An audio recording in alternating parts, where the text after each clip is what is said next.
My name is Lee Fong, and I'm your host for System Update. The film No Other Land won the Oscar for Best Documentary. The film chronicles the occupation and destruction of Masafer Yatta, a Palestinian village in the West Bank. Now here's the rub.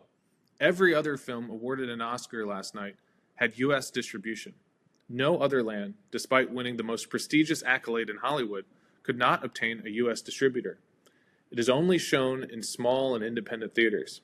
Hopefully, this award changes that, but the situation reflects an ongoing form of systemic censorship in American media. Here's how the New York Times described the dynamic.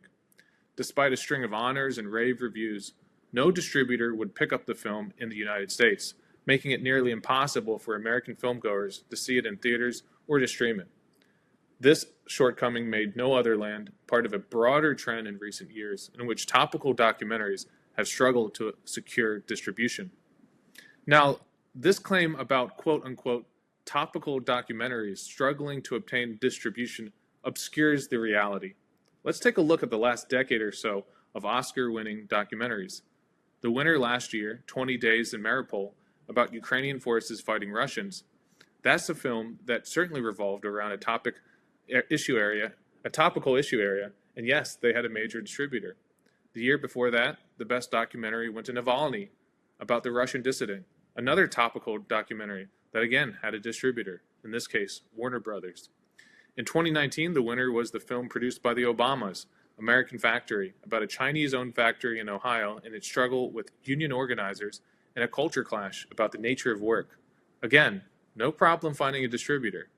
Even the very controversial documentary Citizen4 about Edward Snowden, which featured our esteemed host Glenn Greenwald, which won an Oscar for Best Documentary in 2014, that film, which enraged the U.S. national security state, had a major distributor, and the film was widely shown in U.S. theaters.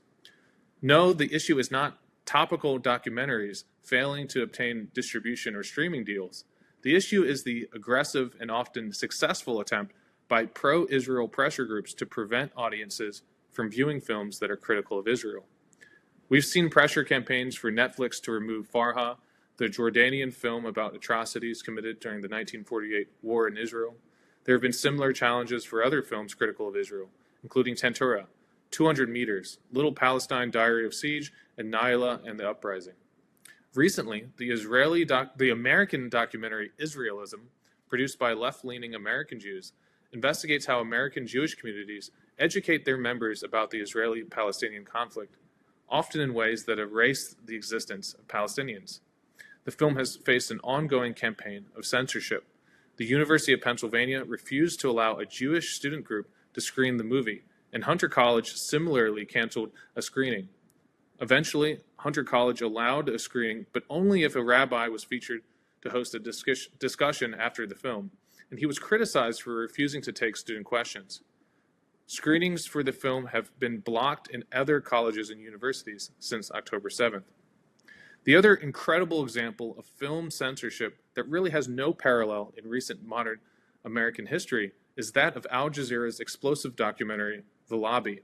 This multi-part series featured an undercover reporter who infiltrated a pro-Israel lobbying group with a hidden camera and gained unprecedented access to strategy sessions from a constellation of pro-Israel organizations that touted their work covertly censoring, surveilling, and intimidating American activists and student groups.